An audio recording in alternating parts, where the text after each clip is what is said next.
Pembelajaran Al-Quran adalah bagian dari perintah agama. Pembelajaran pertama dan utama yang harus diajarkan kepada setiap generasi muslim, tidak memandang usia dan strata, baik orang yang sehat dan normal maupun disabilitas. Pembelajaran Al-Quran harus selalu didakwahkan dan dilestarikan. Dalam tugas yang mulia ini, menggerakkan seorang guru ngaji kampung yang bernama Riza Perdana Kusuma untuk selalu mendakwahkan Al-Quran ke seluruh lapisan masyarakat.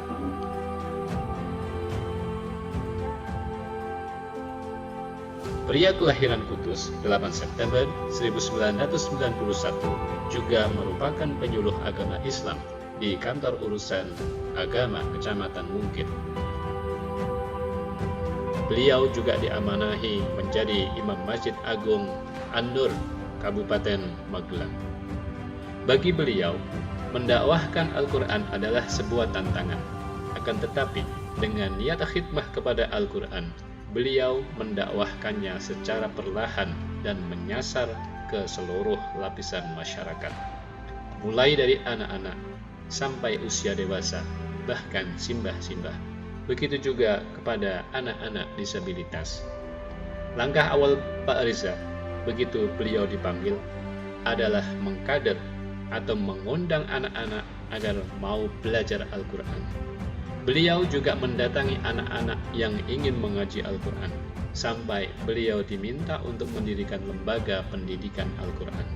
Sampai pada akhirnya, berdirilah Rumah Tahfidz Al-Quran An-Nur atau disebut RTQ An-Nur.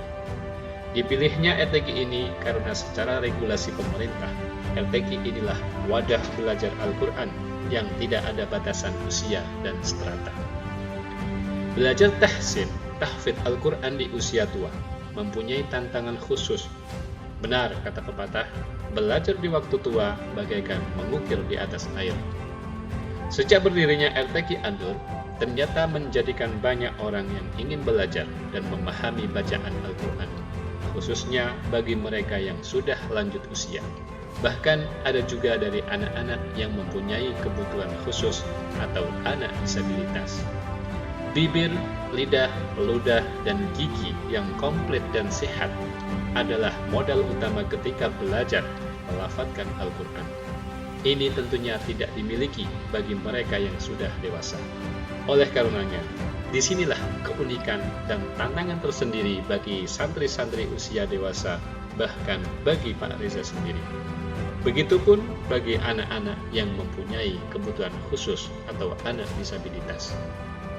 Memahami dan mendalami keadaan di atas, menggugah Pak Reza untuk gigih dan pantang menyerah untuk selalu khidmah kepada Al-Quran dengan cara mengajar dan mendidik para santri dewasa dan disabilitas pembelajaran tahfidz Al-Quran. Maka dicetuskanlah tahfidz terpadu. Tahsin adalah belajar membaca Al-Quran dan tahfidz adalah belajar menghafal Al-Quran. Kedua pembelajaran ini dilaksanakan Pak Reza kepada santri-santrinya. Tahfidz terpadu ini menjadi ciri khasnya RTQ An-Nur. Kelompok belajar masyarakat tahfidz terpadu beliau lakukan dengan dua metode. Pertama, dengan metode halaqah atau bandungan. Guru membacakan contoh ayat Al-Quran atau materi kepada santri-santri, kemudian santri memperhatikan dan menirukannya. Hal ini dilaksanakan secara jelas dan berulang-ulang sampai santri faham dan mampu. Metode kedua, sorogan.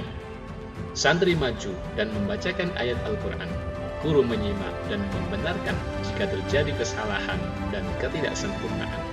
Hal ini menjadi hal yang wajib bagi semua santri, baik anak maupun dewasa, bahkan bagi santri disabilitas. Keterpaduan tahfidz dilaksanakan di RTQ An-Nur diawali ketika pembukaan belajar setiap harinya. Santri-santri berdoa bersama. Setelah berdoa bersama, kemudian dilaksanakan murojaah bersama sekitar 5 menit. Setelah itu, santri masuk kelas untuk belajar tahfidz Al-Quran, baik yang masih kelas yang bu'a maupun Al-Quran. Pak Reza juga memberikan jadwal khusus untuk santri-santri menghafal dan menyetorkan hafalannya. Begitulah serba-serbi Pak Reza dan RTP An-Nur dengan segala keunikannya. Semoga bermanfaat dan memberikan kebaikan kepada kita semua. Saya Misbahul Munir, Kepala Kantor Urusan Agama Kecamatan Mungkit, dengan ini memberikan motivasi dan dukungan penuh atas majunya Ustadz Reza Perdana Kusuma dalam mengikuti PAI Award tahun 2023, peningkatan literasi Al-Quran dalam tema pembelajaran tahsin dan tahfidz terpadu dalam lintas usia dan disabilitas di RTQ An-Nur Kota Mungkit. Semoga apa yang diikuti oleh Ustadz Reza mendapatkan berkah, manfaat, dan tentunya menghasilkan hasil yang terbaik dan bermanfaat berguna bagi para santri dan pemirsa sekalian. Saya Syafuddin Asyidiki, Camat Mungkit Kabupaten Magelang, memberikan apresiasi dan atensi yang setinggi-tingginya kepada program peningkatan literasi Al-Quran berbasis RTQ dalam lintas usia dan disabilitas di Masjid An-Nur Kota Mungkit Kabupaten Magelang yang dilakukan oleh Ustadz Reza Perdana Kusuma, Sarjana Pendidikan, Penyuluh Agama Islam Kecamatan Mungkit, KUA Mungkit, dalam program PAI Award tahun 2023. Semoga bermanfaat bagi diri Ustadz Reza dan juga untuk masyarakat Mungkit khususnya dan umumnya seluruh masyarakat Kabupaten